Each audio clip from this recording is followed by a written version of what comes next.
I'm Dr. Andre Oboler, CEO of the Online Hate Prevention Institute, one of the Australian Government's delegates to the International Holocaust Remembrance Alliance, and one of the Vice Presidents of the IEEE Computer Society.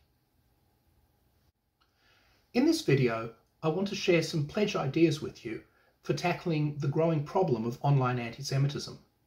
I've been dealing with this problem since 2008 when I first raised the issue of Anti-Semitism 2.0, the idea of anti-Semitism in social media that normalised anti-Semitism first online and then in society. Online anti-Semitism and the resulting real-world problems it creates are not only an attack on human dignity, they're also a primary cause of radicalisation that's leading to terrorist attacks around the world. In order to tackle this problem, we need a multi-pronged approach. One of the problems we need to address is the lack of data. Another is the lack of capacity for responding. And a third is getting our policy settings right when it comes to dealing both with technology platforms that are trying to do the right thing and need help, and technology platforms that have absolutely no interest in doing the right thing, that have taken a position that hate speech and anti-Semitism and Holocaust denial is not only permitted but encouraged on their platform. An example of data gathering can be seen in the 2016 report for the Global Forum to Combat Anti-Semitism. The report, called Measuring the Hate, the State of Anti-Semitism in Social Media, looked at anti-Semitism at that time across Facebook, YouTube and Twitter.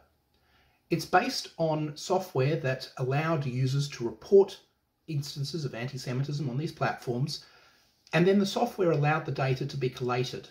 It allowed people to categorise the data so we could differentiate Holocaust denial from, for example, conspiracy theories. We need to have programs like this rolled out both at the national level and at the international level to gather and share the data. We need to make sure that the anti-Semitism which still exists online that people are seeing is the anti-Semitism which we're working to address. It's great that platforms are using artificial intelligence to try and remove anti-Semitism, but that anti-Semitism has only ever been a small part of the problem. We need to make sure that we leverage civil society and government to make sure that platforms address the gaps that currently exist. We need to make sure we have the data to support that. One approach to implementing that can be through funding. We need to make sure that there is both software infrastructure available to gather such data, training available to civil society and government workers, and we need to make sure that we're able to take that data and do something with it. That can require convening forums. It can require bringing together civil society, government, and the technology platforms on a regular basis. Government has the ability to convene and to ensure that we have continuous improvement. That really needs to be our goal if we want to tackle online anti-Semitism. The problem itself morphs and changes over time. It's not something we can set a solution to and then walk away from. It's something we need to continually address. Another pathway for addressing online anti-Semitism is through education. While there's a lot of work that has been done on education in schools, I think we need to recognise that if anti-Semitism could be solved through education in schools, we would have done so already. We need to make sure that we're putting through education for the entire community, that we're engaging in public education, that we're engaging in education in the workforce, education within the government sector. We need to make sure that we have information and tools that specifically tackle the manifestations of anti-Semitism that are occurring online at any given point in time. That means we need to invest in regularly updating them. It means we need to ensure that there are strong connections between the parts of government that are tackling anti-Semitism and a wide range of civil society actors, from large NGOs, small NGOs, community-based groups, independent groups, academic researchers. We need to make sure that we can bring everyone together, that we can convene forums, that we can share not only ideas and knowledge, but also hard data. Government is in a great position to make this happen. At a policy level, we need to differentiate between online platforms that are cooperative, that are working to tackle the problem of online anti-Semitism and Holocaust denial, that are working to remove content, whether it's through human moderators or artificial intelligence, or ideally a combination of both, from those platforms that have taken a position that free speech is everything, hate speech should be permitted, anti-Semitism and Holocaust denial are an attractive tool to bring people to their platform. Platforms like Gab, for example. We need to make sure that the policy settings we apply to the mainstream platforms are not being adopted by default to also deal with these platforms that are serious problems, that are not cooperative, that are not part of the solution.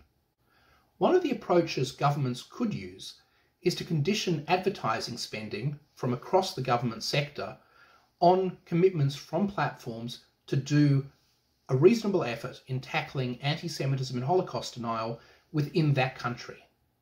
I don't think it's asking too much of the platforms to meet a minimum standard, and it's not asking too much of government to say, if you don't meet that standard, you don't get our advertising funding.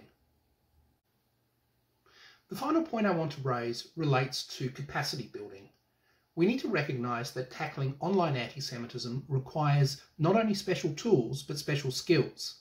It requires people with the training in areas like computer science, not just in areas like anti-Semitism itself and history. We need to make sure that we have these people working within the field. We need to make sure the resources are there for traditional older institutions that have the history of tackling anti-Semitism to be able to engage in this new space. We also need to recognise that there are startups and newer organisations that are specialised in these particular problems. In the problem of anti-Semitism going viral, we need to make sure that we don't exclude these organisations from the resources that they need. As well as improving the capacity of our people, we also need to improve the capacity of the tools that they have available to them. We need to look at tools that have already been used and proven. For example, the Fight Against Hate software my organisation created for the 2016 report Measuring the Hate that I mentioned earlier. There's a range of other new tools out there, tools using various forms of artificial intelligence in order to find the data that's out there, to find the spreading anti-Semitism and Holocaust denial. We need to make sure that we know what's out there and it's able to be reused. We do need to invest in research into new tools, but we can't have all of the funding for tools going into research programs to create new tools that are used once and then thrown away, that are brought to a point where they're minimally acceptable, rather than reaching a point where they're suitable for the market, where they're suitable to be used by a range of governments and civil society organisations. We need to invest in technology and innovation that benefits humanity, not only in the technology and innovation that's going to return profits and greater taxation. I hope some of the ideas I've discussed are useful as you plan your pledges. Thank you.